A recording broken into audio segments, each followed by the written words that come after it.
6 p.m. Tuesday, February 15th. This is Ways and Means Committee. Call the meeting to order and acknowledge that the press and the public have been duly notified of the meeting in accordance with the Freedom of Information Act. Nicole, do you mind doing roll call to confirm quorum? Absolutely. Councilmember Anderson. Councilmember Bogosian. Here. Councilmember Hahn. Here. Councilmember Myers. Here. Councilmember Popson. Here. Councilmember Streetman. Here. Councilmember Ward. Here. Mayor Pounds. Here. You have a quorum. Thank you. First item is approval of previous meetings minutes from January 18th, 2022. Do I have a motion? Motion to approve. Second. Thank you. Any changes, edits, additions? Nicole? Councilmember Bogosian. Aye. Councilmember Hahn. Aye. Councilmember Myers. Aye. Councilmember Popson. Aye. Councilmember Streetman. Aye. Councilmember Ward. Here. Mayor Pounds. Aye. All in favor? Thank you. Next item is citizen comment. Don't believe we had anyone sign up. Nobody's here. Thank you. Next item in your packet is financial statements. Treasurer Debbie Suggs. Yes, sir. Hello, everybody. Tonight we have the January results to review. They look good. January is a big month historically for the city for property tax collections. So we received a payment from the county of 1.9 million for December collections that the county made. And I expect that we'll get another probably $1.5 million later on this month related to January collections. This is just the time of the year that revenue stream flows. General fund revenues and expenses both look good against the 58% target. This schedule for the first time so far this fiscal year includes a forecast column. And when I go through year-to-date revenues, and this is all part of the budget process, I'm looking at revenues, trying to determine what to budget for FY23. And I, as of right now, think we'll probably collect more in general fund revenues in the budget by about $1.2 million. And you can see in the box on the bottom left-hand side of this top page where I think those overages will come from. Local option sales tax, business licenses, building permits. I checked this evening, and so far year to date, we've already collected $635,000 worth of building permit revenue. So I believe that we'll beat the budget by about $300,000. And parking is another line item that we performed strong in the last 12 months actual, so I believe that we'll be able to beat the budget. On the general fund expenditure side, I have not forecasted any overages or savings. It's just too early in the year yet on the expense side for me to feel good about a forecast that's much different from the budget. I believe that we'll be able to meet the budget in total. There might be some line items over and above when all is said and done. But I think general fund expenditures right now, the forecast and the budget are the same. As of now, I don't know of any line item in the budget in any fund that's going to be significantly over the FY22 budget. But we'll talk about tourism funds in a minute. So general fund and tourism fund revenues are both running ahead of schedule. So I believe that when all is said and done again for the fiscal year, all of the funds will be in a better position than the budget predicted for FY23. We'll continue to refine these budgets as we go along the next few months. So stay tuned.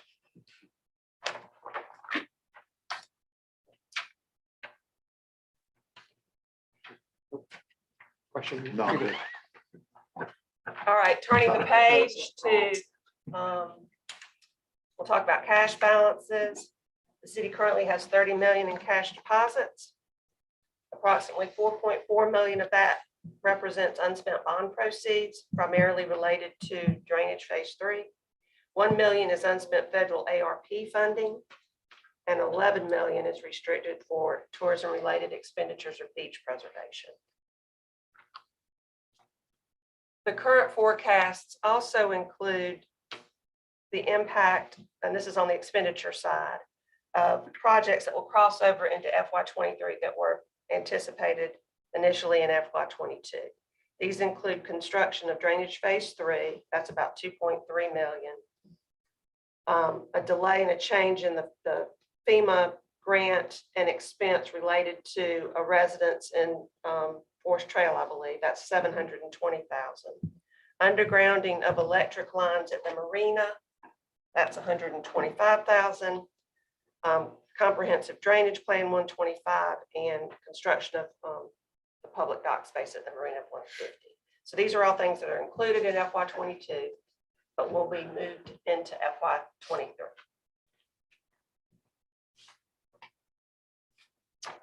Any questions?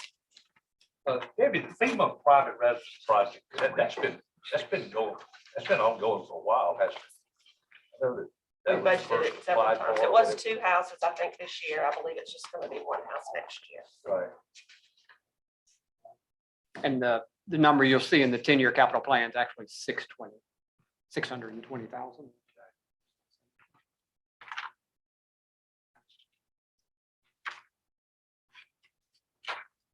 Okay, moving on to tourism revenues. Muni A tax. We actually received a payment today for January, and it was the Muni A tax portion of the check was $75,000. So, and you can see, you know, compared to historically January, that's a pretty big swing.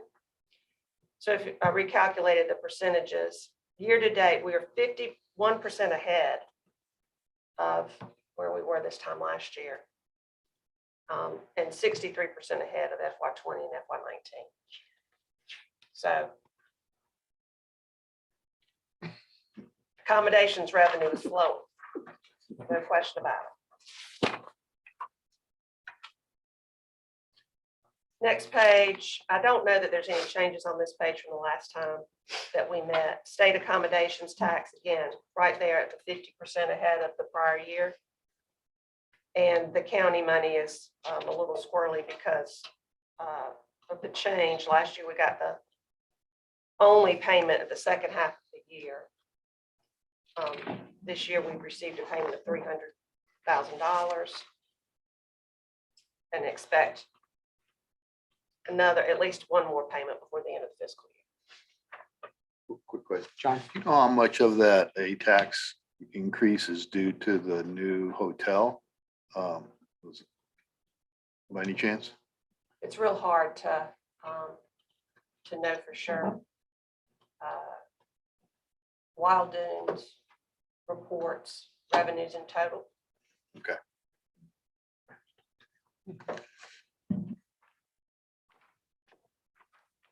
Okay, hospitality tax, next page. 53,000 collected in January related to December business. But that's, you know, a 94% increase over the prior year. And we've talked before about how the hospitality business really suffered the most due to COVID last year. It didn't follow the same trends as the accommodations. But still ahead of where we were pre-COVID, FY '19, FY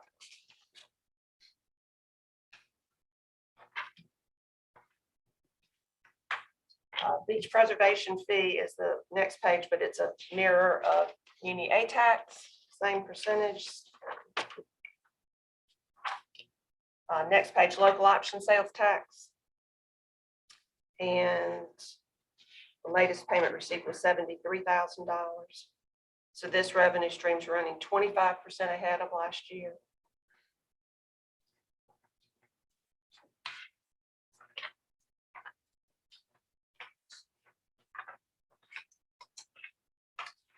Any questions on those schedules? All right, moving on to project worksheet. One question you may or may not be able to answer this. Would you attribute these increases to just having more people on the island? I mean, it's a combination of volume and price. Right. So assuming prices have not risen significantly, and they haven't risen this much, that means we just have more people on the island than we had 2 years ago. Substantially more people. Thank you. Okay. Marina dock replacement. Getting towards the end of this project. January payments included construction admin payments to ATM and pay app 11 to Salmon Stretching. So about $560,000 left to spend on the construction contract. Drainage phase 3. Not a whole lot there. Nothing new, I don't think, except maybe some engineering related costs.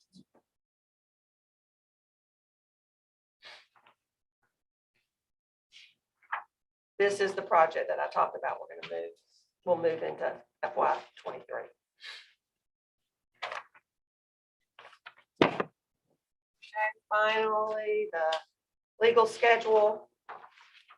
Year to date, FY '22 expenses $118,000.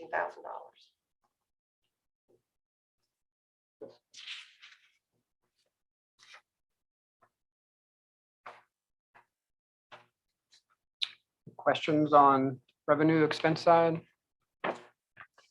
And John, we had a quick conversation beforehand. So what we're moving from fiscal 22 to 23 is not the full amount of the budget budget for painted drainage phase 3, that project. So it's what we think will, a little bit more that we'll spend in this fiscal year compared to what we need to push over the next year. Because again, that project will, construction start in April. So by the time we get an invoice this year, it'll be pretty small from what we'll have to spend. So we're moving most of the project into fiscal 23. Yeah, there's 2.6 remaining on that project, it looks like, and we're moving with 2. We'll get to it later, I know, but 2.3 or 2.4. I think. And the project so far only includes the first 2 outfalls. Okay. All right, in your packet next is the capital projects report. Desiree? All right, a lot of progress happening at the marina. We'll start with the restaurant construction update. As you can see in your slide, we included some pictures there of the progress. Kitchen hood has been installed. The bathroom partitions, I think they were installed by now, as well as the countertops. Drywall is finished. Their kitchen walls are finished. The electrical work is all complete with the exception of some connections to the mechanical units on the roof. The metal roof is finished. You can see that they put the new signage with the new name, Islander 71, in the building. They're starting to receive some kitchen equipment. Some of the other ones are still on the way. They still don't have an ETA on the cooler, the walk-in cooler. I think that's one of the main things that will still be pending towards the end of this project. Heating and cooling equipment about 90% complete. Work in the parking lot and patios would begin in the next few weeks, and that includes the sand pit area. They're putting pavers all along that area, and we should start seeing improvements there. We continue to work with them on the dumpster location. You may recall that the city agreed to allow an area at the end of 41st Avenue for both tenants to place their dumpsters and hopefully take them away from spaces that could be available for parking. So that's something that we're still working through with them. Douglas has been communicating and facilitating those conversations and that coordination with the restaurant and with Marina Joint Ventures. if every piece of equipment is received at the expected date, their plan is to open. Now we're looking at mid-March, not early March, mid-March. Marina dock rehab update. The fuel dock is fully installed. They continue working and finalizing the construction of the fuel HUD. The structure is fully framed in and the interior utility routing is almost complete. All parties, ATM, Epic, Petroleum Marine, they've met on site to review the installation of the fuel system for the dock. So once the fuel HUD is fully complete, Petroleum Marine will go in and install the routing, all the dispensers, the sump access, the fuel system control wiring, the fuel pump, the pump out station. So they had an on-site meeting to finalize the placement of all that material. They've also confirmed a power and fire pedestal placement on the fuel dock. That was the last part in terms of electrical. We talked about last month about some of the electrical issues that they were having on the face dock and the restaurant dock. So that's been complete and that has been fixed. However, they continue to monitor and test the panel, the electrical panel that was causing that issue to ensure that once the project is completed and we release the contractor, that we're not left with a piece of equipment that it's not fully operating. So we're still in the process, although it's working now, but we're monitoring and evaluating what alternatives we have. ATM has installed some grip tape at the end of the gangways to address some slipping concerns that the marina operator had. And that was done earlier this week. So we're waiting on feedback from the marina operator to make sure that that's satisfactory. That looks much better down there. I mean, it looks safer to me. Yes. I didn't walk down the gateway because they really had it taped off to a large extent. But We'll send you to test it, Rusty. yeah, there you go. Yeah, I'm happy to. You missed one bullet point here about the mechanical subcontractor. Is that Trans World? That's correct. They were down there working today. Yes. They were digging some holes, pulling some stuff through there. So that was a lot of, very busy when I was down there earlier. Yes. As much as we want the project to be done, I know the contractor is ready to be done as well. Yeah. So they're very motivated to get it up and running. So, Mr. Chair? Yes. So I assume with the panel and the docks and everything going on down there, we have some type of warranty Mhm. that will follow. Yes, and one of the options for that electrical panel is requiring the manufacturer to extend that warranty in light of the issues that we were having. Another option that we're looking at is whether or not we want it completely replaced. Got it. Thank you. All right, we'll move on to phase 3 drainage. The contract's been executed for the work on 30th and 36th Avenue. We talked about some issues, supply lead times that were causing issues with the original schedule. When we talked about this last month, we reported that we were going to meet with the Wild Dunes folks and the golf course folks, and we did. And I can't say nicer things about that group and that team and their willingness to move some things around and really work with the city to make this project happen. So we are able to shift the work for the golf course portion to April.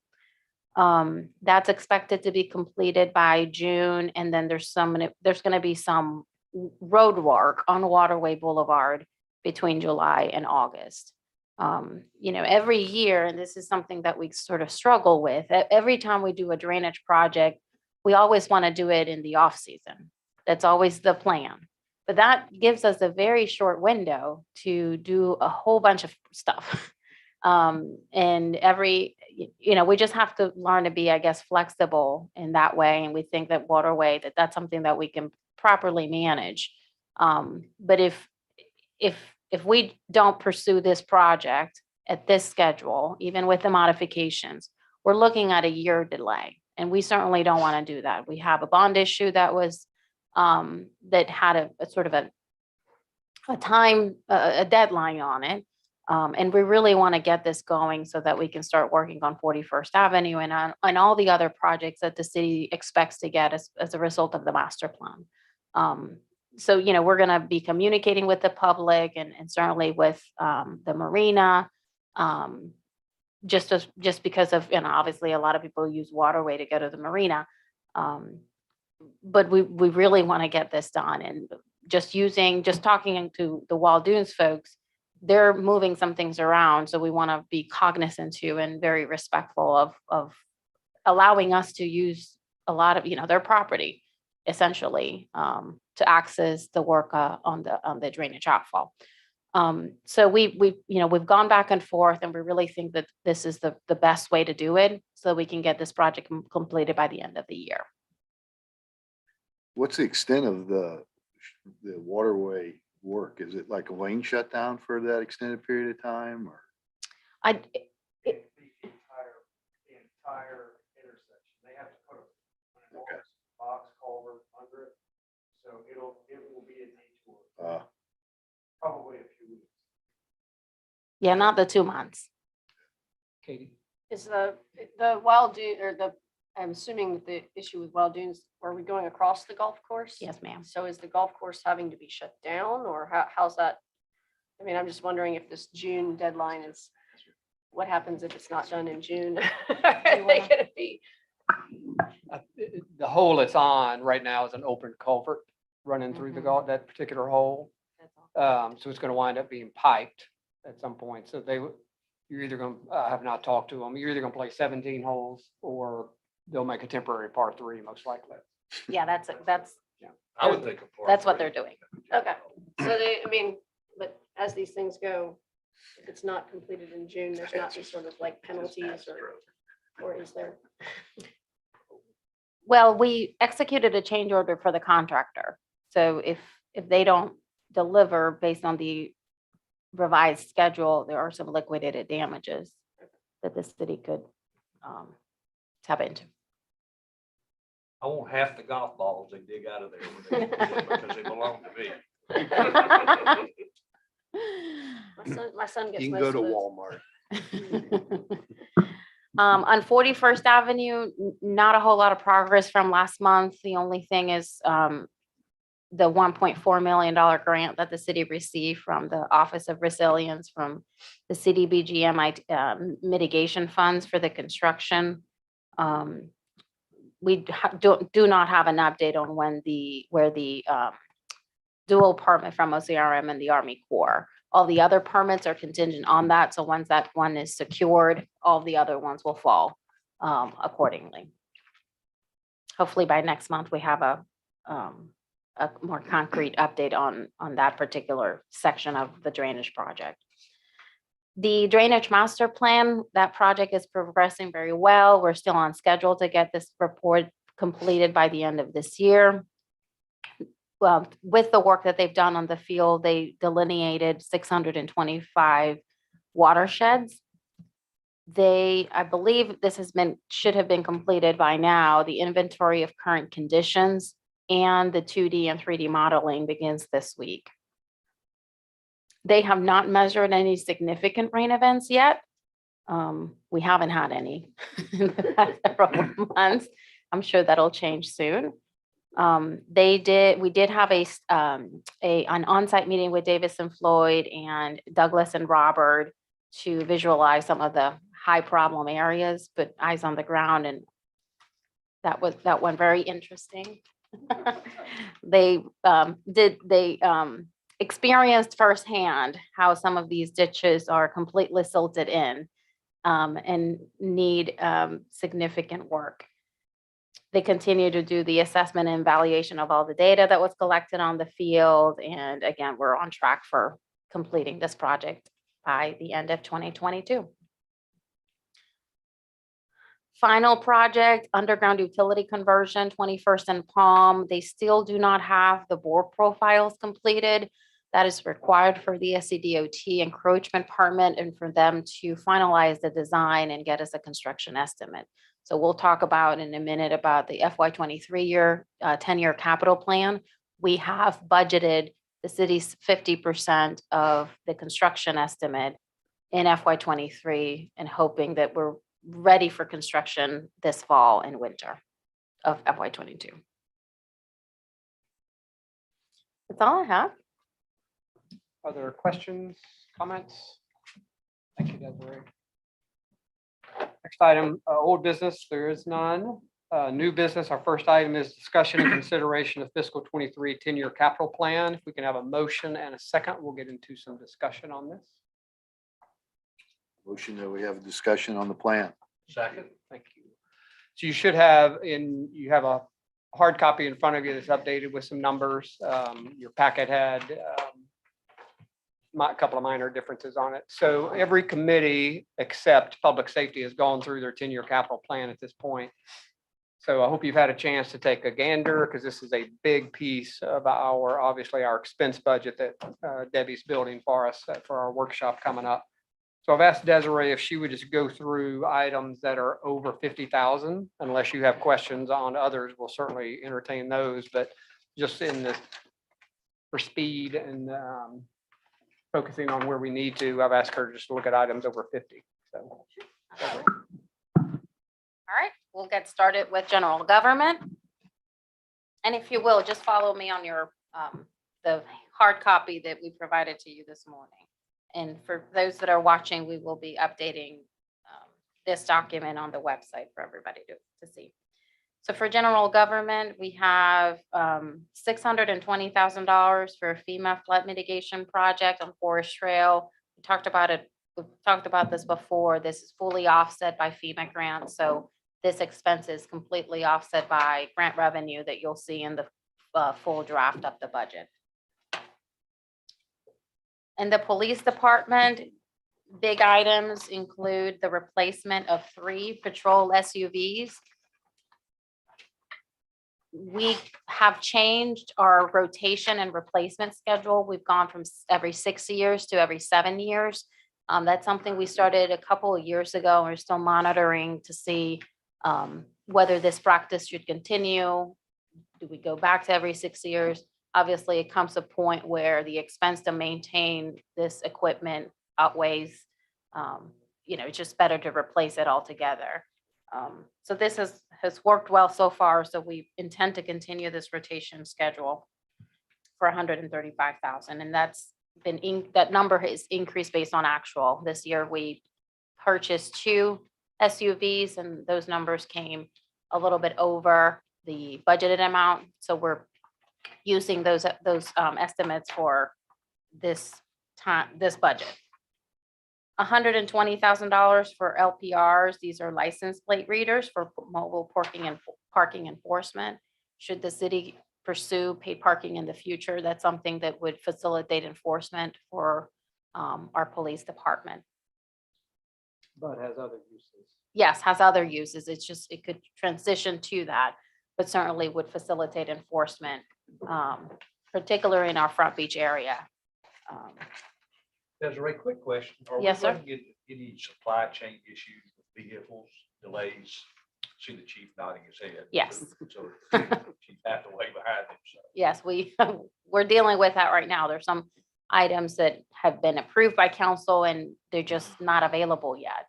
So we anticipate the same issues happening this time around. Hopefully not, but I would anticipate that's continuing to be an issue.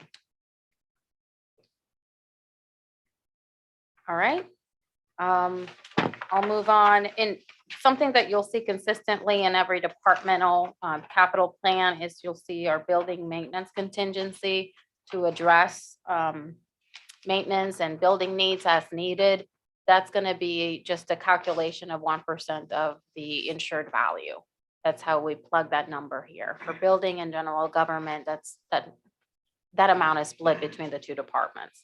Same thing as in police and fire. Big ticket items in the fire department include on the second page, the second set of bunker gear. We talked about this and this was approved last month by city council. We've included that expense there for $136,000. And then you'll see that facilities maintenance number, that includes half of the public safety building and then the amount that would be associated with Fire Station 2 on 41st Avenue. Public Works Department, we have most of the big ticket items here are associated with drainage. You can see that our general drainage contingency for small projects as needed is budgeted at $100,000. We also included $500,000 for projects that will be identified by the comprehensive drainage master plan that's in process right now. $199,000 for our 3-year maintenance rotation. This is the contract that the city has with Edie's for cleaning and restructuring of ditches. And here you can see the $2.5 million for the construction of Forest Trail and the 30th Avenue outfalls. That number includes construction management oversight and a 10% contingency. Very quick. On the comprehensive drainage plan, it was mentioned that that was gonna go all the way through the end of 2022. So, but there's no money in here for that, for capital expenditures. Yeah, that's a good point. Yep. We need to put some money in that comprehensive drainage plan line, 159. Yep. We can get good catch, yeah. It says develop. Well, but part of that cost will, I mean, they're starting to develop it now, but. Yeah, they've started, so we're gonna have some invoices soon, but we can get a schedule from them and we can forecast what the expense would be past July. All right, building department, always a big ticket item there. Douglas is the man. I know. I He's always mean, he's asking for bringing so in much all this money. permit money and business license money, he's spending 10 grand, Don't get any Only ideas. if needed. only if needed. All right, recreation department, the second page, we'll focus on those items. We have $150,000 to reconstruct and reconfigure the outdoor basketball courts. We talked about this at the recreation department. And $75,000 to renovate the existing concrete pad that's between the ball fields facing 27th Avenue for the construction of 2 pickleball courts. Very excited about that. Front beach, including the public restrooms, parking meters, and beach walkovers. We have $36,000 for replacing parking meters.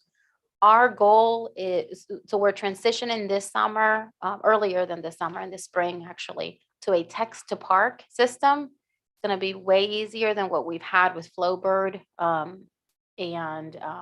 What we wanna do is transition a lot of that away from kiosk and into mobile payments. We started doing that last year and it worked out well. The problem was just the interface with the website and the app that people had to download on their phones. This will be directly to a website, so the experience for the user should be better and faster. And what we would like to do is just to consolidate those kiosks to 5 that we have working for those folks that do not have a mobile phone or prefer to pay with a kiosk. But these are very expensive to maintain. They don't last very long and they're expensive to replace. So we want to push as much traffic to the text to park system as much as we can. $250,000 to replace, repair, or add dune walkovers. This is money that we use to, again, fix our existing boardwalks. We have plans to construct an ADA compliant boardwalk over in 34A. That's something that we have requested Greenbelt funding for, so our matching will come from this line item. And we're also evaluating the installation of footbridges in some of these beach access paths that hold water. So that would be a line item that we would use to accomplish that. $70,000. It's a provision that we started adding. This would be the second year, and this would be for repairing areas along the pavement and on the sidewalks on Front Beach. As you all know, the city owns 10th to 14th Ocean Boulevard between 10th and 14th. So that's on us. So we want to make sure that we have a placeholder to fix sidewalks or repave as needed.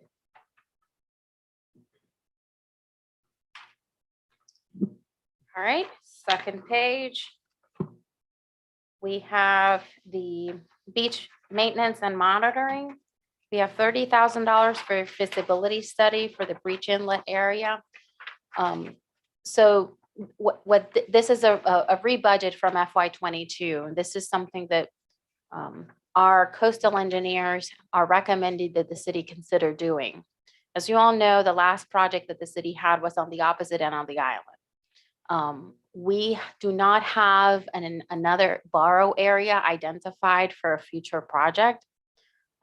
This area around Breach Inlet is doing fairly well now, but if that area shifts to an erosional phase, we do not have a borrow area identified that we could use to replenish that section. So this feasibility study would work on that, identifying a borrow area that has beach compatible sand for a potential project if necessary. It would begin the permitting process for a potential project in that area and would start the coordination with the Army Corps. As you all know, a couple of years ago, the Army Corps came and dredged almost, a big chunk of the intercoastal. And we actually, it was a missed opportunity because the idea would be in the future when they come and do that, they're pulling all really good sand. And if we could partner and be able to test that sand, could we use some of that same sand that's being dredged, the equipment's already mobilized, to then take care of that end of the island? So just thinking proactively of being prepared for the next time that happens, I think it's important to start looking into Breach Inlet particularly. And then ongoing monitoring of the shoreline. This is an annual contract that we have where the whole 7 miles of shoreline is monitored every year. We identify where we have lost or gained sand. This report has proven to be very helpful for the city when we've had storms, because we are we're able to determine where and how much sand has been lost after a particular event. And that data is incredibly important to get reimbursement from FEMA, because those cost and emergency measures are covered through public assistance funds.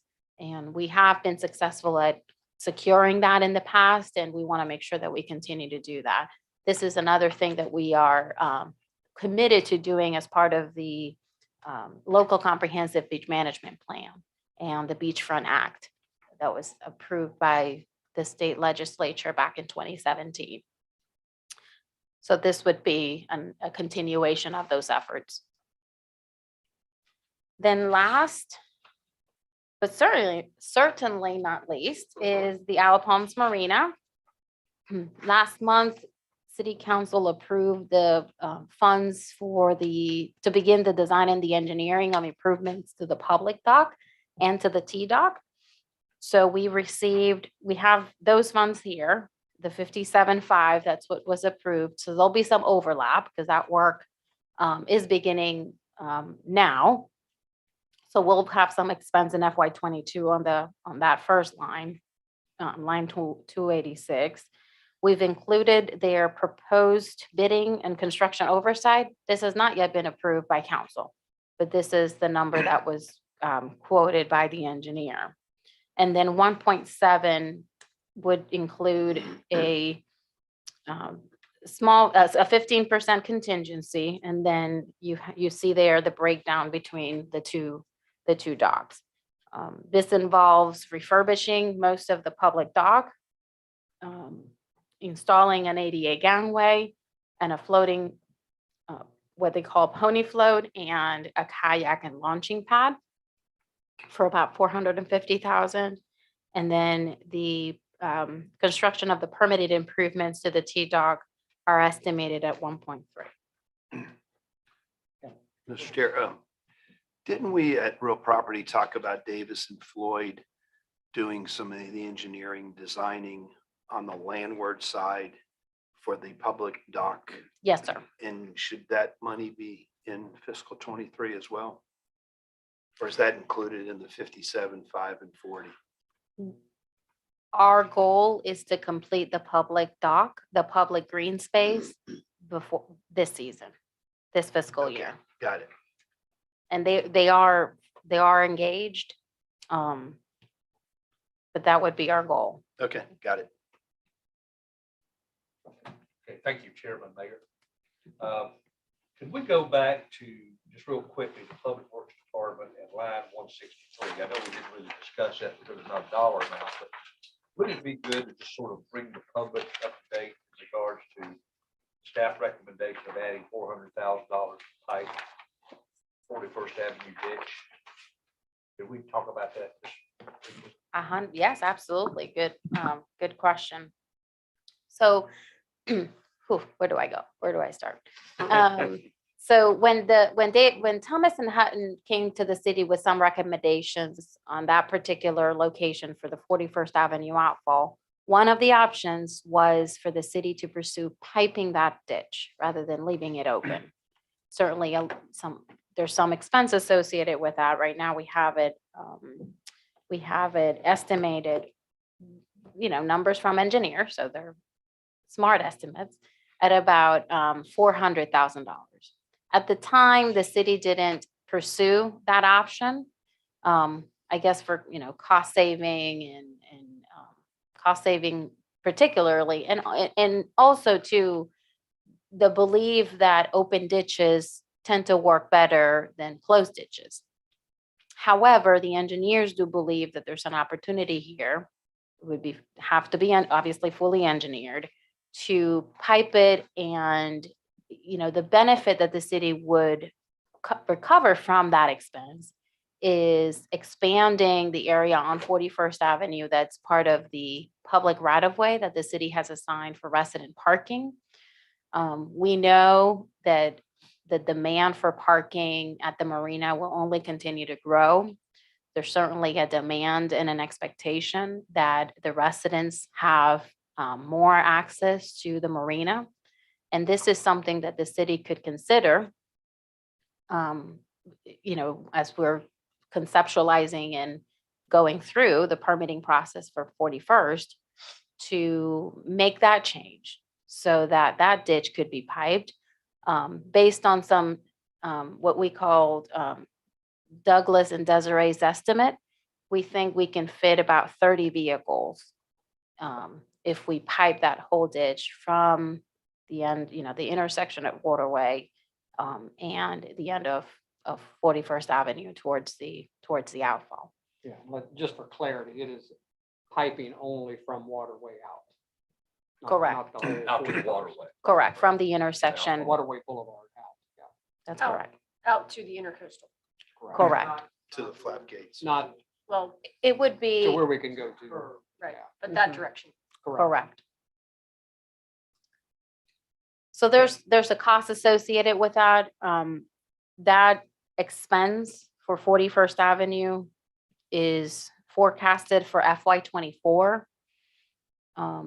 So we have some time to discuss this, but this is something that I think deserves a lot of thought, just because of just knowing about, the activity that we're going to have at the marina. And again, trying to think creatively of how or what we can do to accommodate additional parking for particularly residents.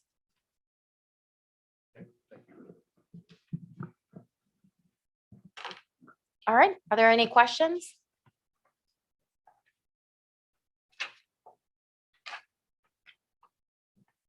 Don't want to cut this conversation short, because again, this is a big piece of our budget, but just trying to hit the highlights. The last page, Debbie's detailed our debt schedule. For where we already have commitments, obviously, you can see the rec center addition is rolling off in fiscal 23. That our next roll off is fiscal 26 for fire station number 2. So you can see that each piece designated there. So we added debt in 2020 and in 2021. The 75 ladder truck and the drainage phase 3.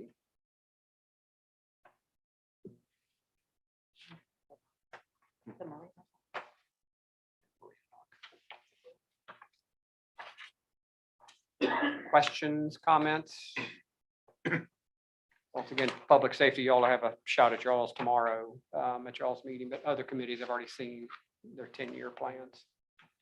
I believe there's a possibility for some additions, especially in public works. Okay, In fact, I'm almost sure of it. now's the time for sure. It may be in recreation, but I have to work to the chairman for that.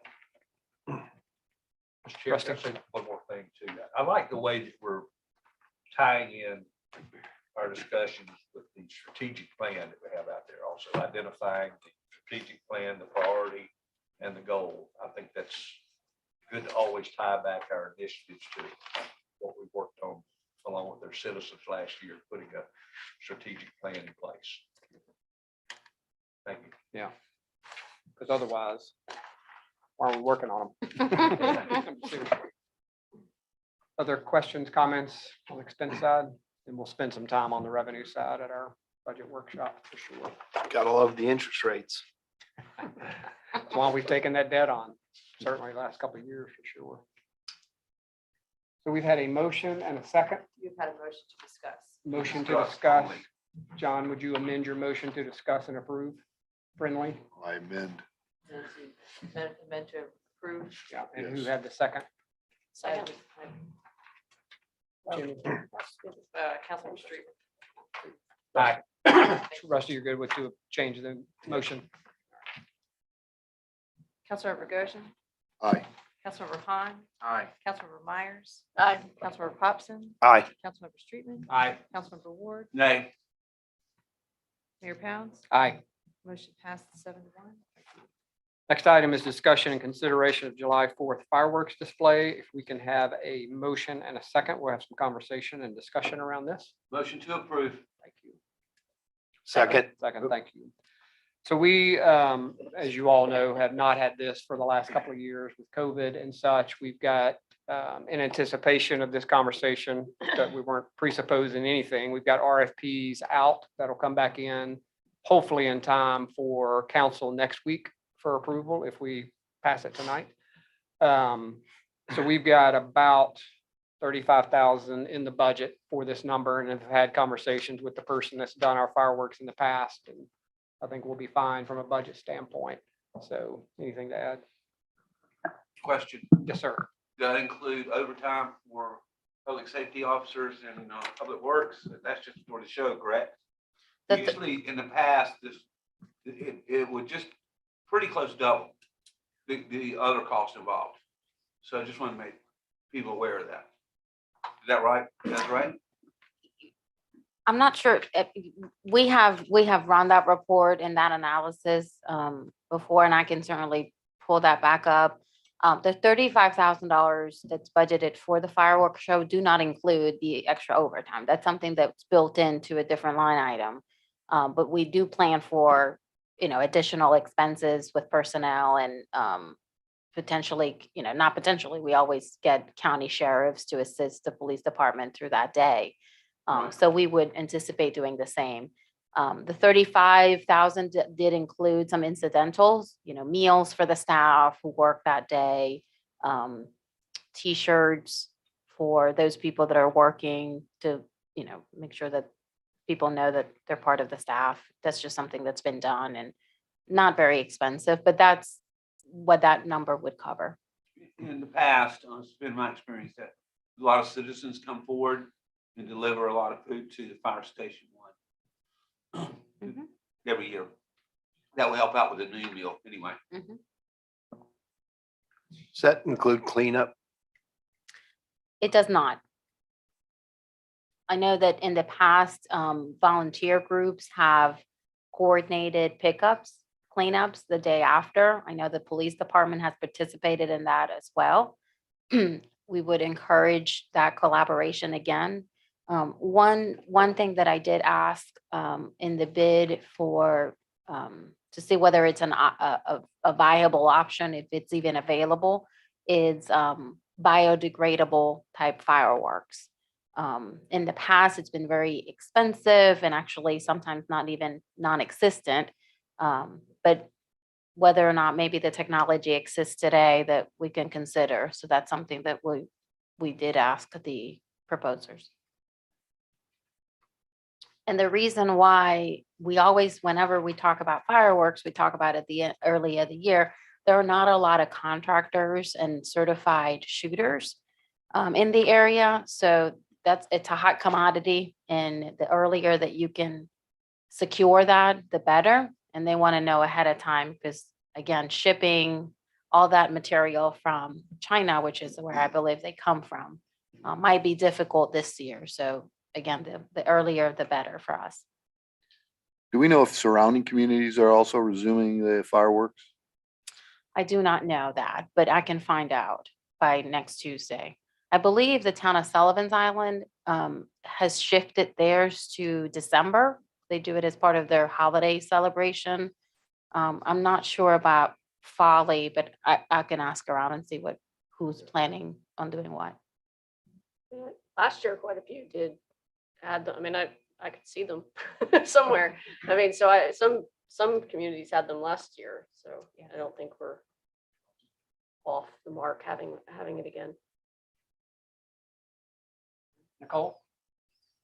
Councilmember Goshen, Aye. Councilmember Han, Aye. Councilmember Myers, Aye. Councilmember Popson, Aye. Councilmember Streetman, Aye. Councilmember Ward, Aye. Mayor Pounds. Aye. All in favor? This next item is a discussion item only. It's a discussion of evaluating alternatives for redevelopment of municipal parking lots on Front Beach. Just quick item, and Jimmy Ward will know this and has reminded us that property was bought in '87 with a grant from the South Carolina Parks, Recreation and Tourism Commission. And I'll just read you the verbiage from the title. So we have some restrictions on what we can use that property for. It says this property may not be converted to other than public outdoor recreation uses without an express written approval of the South Carolina Department of Parks, Recreation and Tourism Commission. Commission shall approve such conversion only if it finds such conversion to be in accordance with then existing comprehensive statewide outdoor recreation plan, and only upon such conditions as it deems necessary, so on and so forth. So that was, thank you for bringing that up, Jimmy. That was in the time of purchase. So I mean, you could certainly go ask for some type of change. I know this came up in real property this past meeting. So Rusty, I don't know if you want to provide any insight, Desiree, if there's some oversight. Oh, sorry, Blair. Mr. Mayor, Yeah. can you define what they call recreational use? Does that mean parking? Is that recreational use, or is it just badminton? I read you what they say. It is not defined. It's not defined. But since we're using it currently for parking, we would assume that that meets the Wanted to definition. make that assumption. Well, it says or parking, I think, doesn't it? Mm-mm. Isn't it? No, public outdoor recreation uses. Oh, Pretty broad. Rusty. Yeah, thank you, Mr. Chair. Yeah, this came up in a real property meeting. I'd had a discussion with a citizen and basically we were talking, he was throwing some ideas out there about the municipal parking lot. I think we all know the municipal parking lot is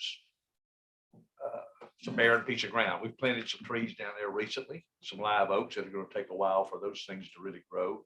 And but it's still an area there that you could consider much of an eyesore because it's just a big flat barren parking lot for the most part. So we're talking about ways that we might be able to utilize the muni lot or muni lots and come up with some ideas that you would factor in that you're not going to eliminate one parking space. And we have somewhere around 460 to 500 parking spaces between the two lots. Is that right? No, I think it's closer to 420. 420, okay. and I'm off 40 or 50. All right, so, but anyway, if you could come up with some ideas that you could get from just private entities, the public or whatever, just throw it out there. What, if you had this space and you were going to retain 420 parking spaces, not eliminate any of those, what could you do with that space to make it look much more attractive? Could it be interactive, a music pavilion, decorated up, a fountain, facilities there, restroom facilities, that sort of thing. And just make it look much more attractive, but again, not compromise the parking in any way. And so our idea in bringing this forward was just to throw it out there and see if there was any interest in us going back, maybe to real property, I guess, talking about this further and seeing if we could come up with ways that we could, generate some thoughts, some ideas, and that we could just look at, evaluate, or pick and choose and say, we like this idea, we don't like this one.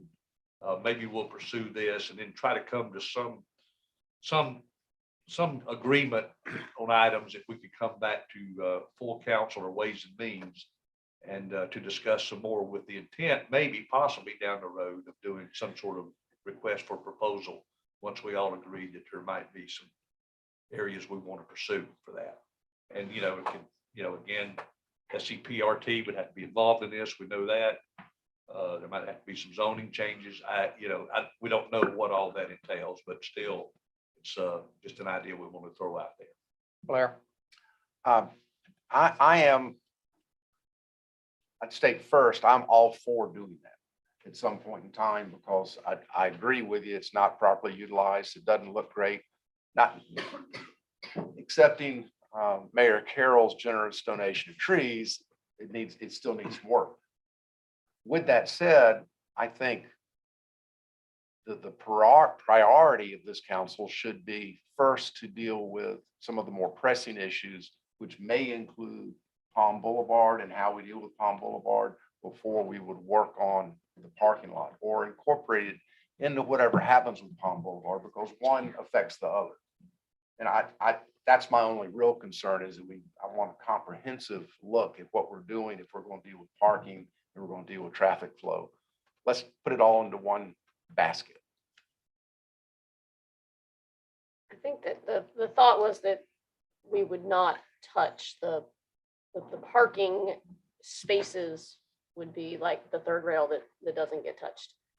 Is that, I mean, that was That's the discussion, but then that there were possibilities that some things could get changed, such as that language about the usage of the outdoor recreational use. That part we had some wiggle room, but I think the idea was that the 420 spaces, there would still be 420 parking spaces at the end of the day.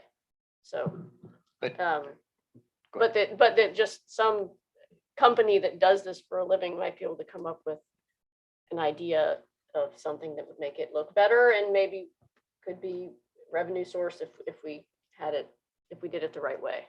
Yeah, and Blair, your comment wasn't so much about losing the parking places as it was about a comprehensive, broader plan. Yes, no, the parking places are sacrosanct. Maybe we add to those parking places. I don't know. Maybe we add to those and take them away from someplace else to balance it all out. I'm just saying we ought to look at it as a comprehensive plan, because we've got a lot of moving parts dealing with parking right now and traffic flow, and both of those would be impacted by whatever happens at that parking lot. John? Yeah,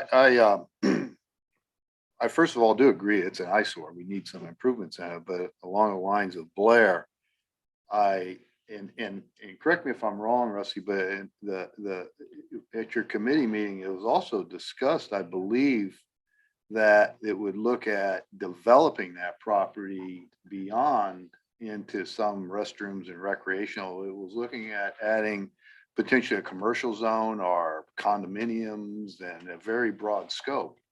And, along the lines of what Blair was mentioning, in case anyone doesn't know, I feel we have a traffic problem on the island, and to contribute to that more without a comprehensive look at and plan on how we're going to deal with traffic, how we're going to deal with parking up and down the island, I think is a little bit premature to go down those lines right now.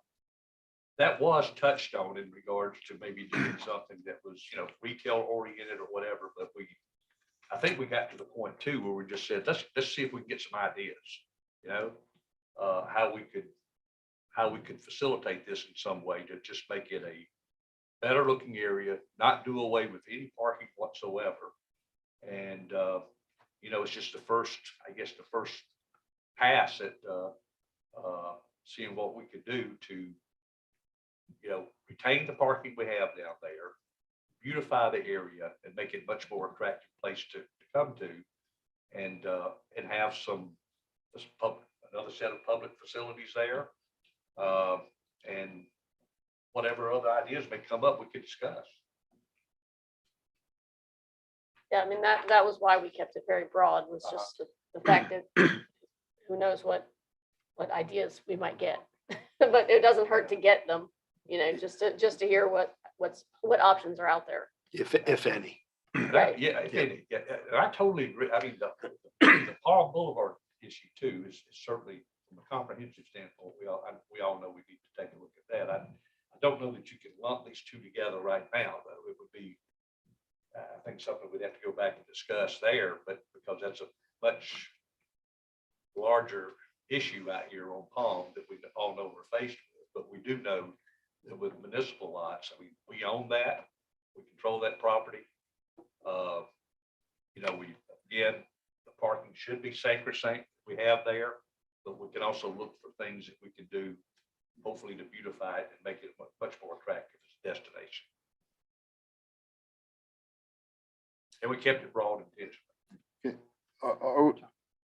Just to be clear, are we asking to go out for a proposal from someone and ask us to spend money? Or are we just asking for people to start bubbling up ideas and your committee look at those and evaluate those? Well, I think, if this is the path that the committee and the rest of council wants to go, my recommendation would be for staff to work on a request for information that we develop, and that would solicit ideas. It's just information, not a full proposal, even though we have, and we retain the ability to reject anything that we receive. So there's nothing tying the city if we do go down this path. But you do a formal RFI process, you solicit ideas from developers, and then, the committee looks at it and establishes a set of criteria, whether it's maintaining no less than the amount of parking spaces, making sure that whatever idea includes restrooms or whatever sort of facilities we decide that we want to ensure that are there, and then just leave it open and let these type of developers come back with a proposal or an idea for a potential public-private partnership. And just a point that I wanted to make, this may be a little bit of snow peas, but just thinking, if you add uses to the area, you'd have to potentially consider adding parking. So that's just one thing, but so that's what we would propose. We can develop the RFI pretty quickly, and I don't think that you're intending, or the committee's intending, to spend any money on it. And the RFI is a request for information. That's correct. At this point. Mhm. Jimmy? Well, Rusty and I were down there planting trees back in December. Again, Yeah, Kevin was with us too. Kevin was there. And Desiree was there. Desiree was there. And I think we were all, Kevin and Desiree on the same team. Yes, we were. You go down about that far and there is just full of concrete. It's really hard to act. But the point I'm trying to make quickly is that I don't mean to speak for Donnie Pitts, and if I say something wrong, please correct me. But the reason we put the trees around the border is that after Hurricane Hugo, that parking lot, well, both those parking lots were a huge burn pit. I mean, we had, there was no way to get stuff off the island, and all of our belongings were put down there. It must have been, 25, 30 feet high and burned for months. And that Donnie has some concerns about making sure that whatever you do there, you keep that open in case we do have another disaster like you got. Because we couldn't get the stuff off the island. But, so I agree with his point. So whatever you come up with, I would hope that the suggestions would make sure that there's no infrastructure put that would cut down on the parking. Yeah, that's something, we do use that parking lot, or have used in the past, that parking lot as a transfer station Sure. for debris. Yeah. You know, we would, depending on where this goes, we'd have to identify another area potentially that would be, that could facilitate that same system.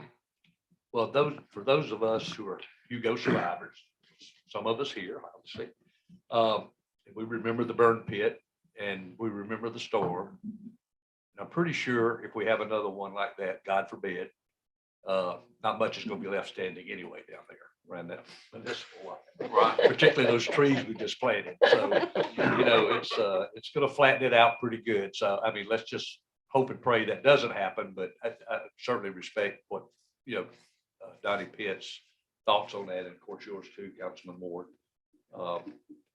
We need to be cognizant of that. And yeah, back then, we only had Ben Sawyer that was ripped open. We couldn't get off. Now we've got the connector. So Well, there's a little bit better way of getting some stuff off, but yeah, definitely agree with, right. keeping an eye on what Donnie needs. Well, if I could have one final point on that. There's a lot of cooperation after a big storm, and there's a lot of non-cooperation. And I would like to plan ahead and saying that Beach Ferry or wherever else in Charleston County, they're not gonna want our stuff. So we need to have a backup plan to take care of ourselves. Right? Yeah. Right. John, did I cut you off? Sorry. No, I was just gonna make a suggestion that goes back to the real property committee to put a little bit more parameters around really what we'd be looking for before we go off for any kind of RFI. That would be my suggestion. I guess the committee just wanted to bring it forward before spending a whole lot of time. I think that was my suggestion. Before we spend a whole lot of staff time on an RFI and just working through this, is it something that there's some head nodding at least to explore it before we go down that path? So it seems like we got that direction. Yeah, if I could say one last thing, and I know I've spoken too much on this, but that was exactly our idea. Councilman Bagosia, we thought it had some merit in committee and said, let's take it to Ways and Means and put it out there and just see if there's some general agreement that we take it up again in real property and, come up with some other ideas and then bring them back at that point. So we just want to make sure that there was at least consensus among all council members that we go down that path.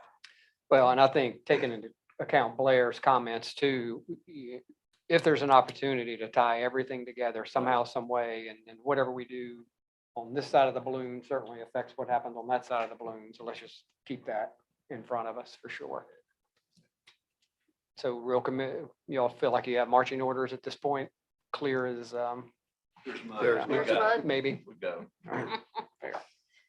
All right, good conversation. Thank you. You got some head nods. Yeah, That's all we're looking I for. saw the head moves. It's all good. Next I did item not see D. any heads going that way. No.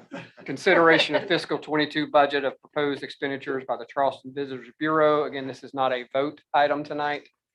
We will have Helen Hill, who is CEO of the CVB, with us at council meeting next week to answer questions. You have in your packet their proposed budget for the next fiscal year. And just not to speak for her when she gets there next week, but just real quick, at the bottom of the budget of the 2-page that you had in your packet, you can see the total expenditures of 755,000 rough numbers. The expected at that point, this was put together a number of months ago. The expected revenue from ATAX was just under 600,000. We all know it's more than that, closer to 750 or so, give or take this year. And part of what Helen will talk to us about next week is the next line item, new expenses related to IOP website and other programs, which was a response to some of the ATAX committee's request of the CVB. So when this budget was put together, their expenses were going to exceed our ATAX revenue at the time. But again, that's a moving target, obviously, given our revenue numbers that are happening with us this year. So Helen Hill will be here next week to walk through this budget, walk through their program, we'll walk through what's going on with them and answer any questions that we have. We just wanted to give you more than, a 48-hour notice with the budget number to let you have a week to look at it and spend some time with it. Yes, sir. Mr. Mayor, as I understand it, we're on a fiscal calendar year, which is half 22, so it's 22, 23. Starting in July. Is this the 22, 23 budget that she's talking about? Yeah, this was what was given to ATAX probably 4 months ago, Blair, give or Okay. take. So at this point, it was kind of finalizing the 21, 22 or the fiscal 22 year. Yeah, So this budget carries us through June. correct. So we'll I don't know if she'll have something ready for us by Tuesday, but we could certainly ask for a go forward looking, just like we will with Debbie on our city's budget. Good question. Are we going to be asked to approve this budget next week? which is through June? I'll caveat it, yes.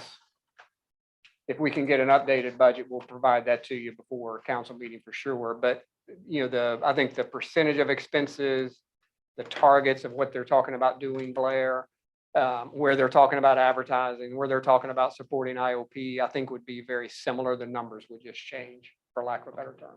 Where I'm headed with all Yeah. this is, I don't want to promise money for the 22, 23 budget this time because we've got the new task force, thank you, that's been set up on how we're going to spend this money. I just wanted to make sure we weren't going down the road of committing to anything past June. That's all. Understood. So it's just through June of 22 or through the end of 2022? It's this FY 22 fiscal year, so it would be our current fiscal year, which ends in June. Okay, ends in June. Yes, ma'am, Okay, In a perfect world, this would have been approved a last year. number of months ago. this only got a couple months until June. You're right. I blink, yeah. It'll be here before we know it. Are there questions, comments? Next item, E. Mr. Mayor, I would suggest that we table E until next month because to discuss E properly, we're going to need to go to executive session. We don't have a lawyer available. City attorney's not available right now. So I would ask that we just table that. That came from our committee notes, From my motion. Public Safety Yes, sir. Committee. It's really, not to correct anybody or anything, but just, as far as rules of order, if I'm not mistaken, it's called postpone. Yeah. Postpone. Okay. Yeah, that's all. And we'll need a motion, a second, and a vote to pull Right. that off. I move that we postpone this till next month. Second. Second Are we postponing until next month or next week? month. Okay. I'm Thank sorry, you. who To seconded? the next Ways and Means Committee meeting. I just want to make sure. Yeah, Okay. thank you. And who seconded the motion? I'm sorry. Jimmy. Mr. I Ward, second thank it. you, Councilman. If you tabled it, we'd be here all night. But you gotta bring it back up, right? That's why we got Jimmy around. Yeah. For more than that. Will Brent be available next Ways and Means? For, I mean, we can make him, or we can take it to council when okay, he's here. Yeah, one way or the other, it'll Yeah, happen. He will not be here next Tuesday. He's going to be traveling. Our assistant city attorney will. So be prepared, but I don't expect Brent not being available next month so, for March.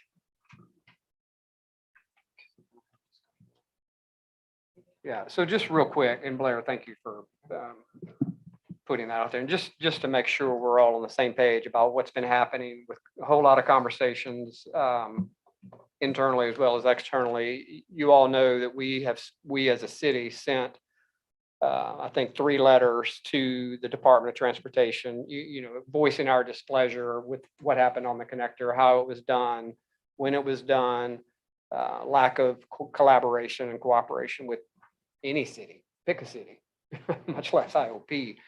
So those letters have happened. We have Desiree has been working with Secretary Hall. We've got 2 scopes of work finalized for, one is the connector, one is the entire corridor from 17 to the county park on their nickel, so they'll pay for those. So that's in process. We've got a kickoff meeting on March 4th for the initial connector study.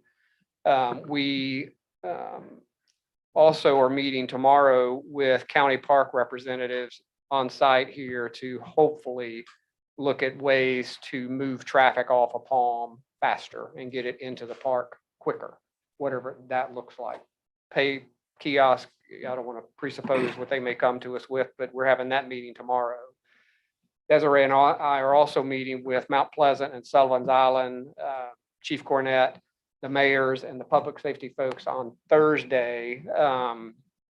Just whatever we can control for this season, I want to get in front of it. So if we can have a February conversation with our neighboring communities, whether it's, timing of lights or manpower or people power, whatever it is that we could put in our control and make traffic flow better for this season, we want to do that. So we're starting those conversations on Thursday with those folks. We're having multiple conversations with our lobbyists. I mean, this is why we hired those folks to help us out in Columbia, to help us get legislators lined up behind our priorities. And that's been happening. I guess we had a conversation last week with those folks and continue to push that ball forward. So, the main thing I'm learning about our work with our lobbyists is slow would be the word that comes to the top of mind. It is nothing quick, and it is a slow burn to make something go from point A to point B. And, partly we just have to trust what they're telling us, because this is new territory for all of us for some of us at least, to work with this crowd. But they have been great so far, and, have kind of guided us on where we needed to zig or zag or place a call to legislator or not. So I just wanted to kind of give you that context to some extent to know what all was happening, kind of not so much behind the scenes, but in addition to what we're talking about doing with other items. Yes, ma'am. Mr. Mayor, go ahead. You had said in the beginning that there was 2 different plans that the DOT is coming up with. 2 different or studies, Okay, scope of works. scopes of work. Yeah. But one is, the first one was just dealing with the connector, Correct. and the second was The whole corridor. 17 all the way through. Yep. Is that public knowledge? Can we, where are they in that, and can we see what they've come up with? Yeah. Or what So they're we have the kickoff on March 4th. Yeah. 4th. For Okay, the so there's connector nothing piece. yet. There's a document that has the scope of work for the first study for sure. Sorry, Desiree. No, I was just gonna say that this is something that came, the expanded scope that looked at the whole corridor and all the intersections, Palm and 14th, Rifle Range, Hungry Neck, and then 17. That's recent. That's something that we recently brought up to DOT as something we're interested in tacking into this project. And there was a willingness from the secretary to expand the scope. We discussed it at the public safety meeting last week. And we're going to get some feedback from our engineer on this. And the contract with the consultant from Maryland has already been executed. But the secretary indicated a willingness to entertain a change order to include the expanded scope. And that's something that the second scope is available on the website, so folks can look at it. And after the kickoff meeting, we'll have a little bit more info that we can share with the public. I know you're gonna do this, and I'm hoping, but I'm just gonna, and just respectfully make sure that you talk to the county park people about charging upon exit. Yeah. Right? Yeah. So that would really help us a lot. Doesn't it seem like an easy fix? I It's mean, and it's everywhere else. Yeah. Every other parking garage I've ever been in. so we're on site with them tomorrow at 2 or 3, somewhere in there. So they're at least coming to hear us, and they've heard it before. So we'll see. I hear you. I don't mean to delay the process of the meeting, but what has been their rationale for not wanting to do that. You want me to read you the email? It's long and, No, no. it's, well, but it's not, I think any of us would probably shoot a whole lot of holes in it, Jimmy, to be quite honest with you, on reasons why you can't. I think I see a chief nodding back there, I don't know. Do you want to add anything? I mean, if they want to leave their car there, that's fine. Okay, well, Yeah. I don't need to prolong. No, it. more to come. It just puzzles me. It does me too. Boggles the mind. Yeah.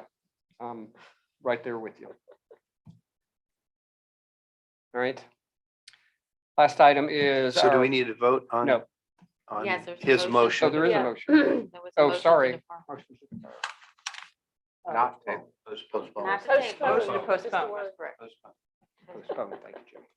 Councilmember Bogosian, Aye. Councilmember Han, Aye. Councilmember Myers, Aye. Councilmember Popson, Aye. Councilmember Streetman, Aye. Councilmember Ward, Aye. Mayor Pounds. Aye. All in favor? Thank you. Next item is fiscal 23 budget workshop. We're targeting Wednesday, March 16th. Would 1 o'clock work okay for everyone as opposed to 3 o'clock on that date? It would for me. And we're going to be at the rec center. Which one? Norman Jean, you know that? I'm just appreciating. I was gonna say, should we ask Norman? Yeah. Dean? She knows it all. Yes, my corporate day. Yeah, is that okay though, Jimmy? Yeah, day after, 16th. yeah, it's fine. All right, so let's do the 16th at 1 o'clock at the rec center and we'll have some light pre-reading for you before we get to that point. Okay. Our next meeting is Tuesday, March 15th. Sorry, Jimmy. It is? The Ways and Means Okay. is the 15th. And would there be opposition to moving this meeting to 5 o'clock on an ongoing basis? That cause anybody a great amount of heartburn? I know there's a lot of other things everybody's juggling, but We need to vote on it? nope, I'm good. we'll make it so. All right, next meeting will be 5 o'clock, Tuesday, March 15th. No other items, motion to, Motion to adjourn. thank you. All in favor? Aye. Aye.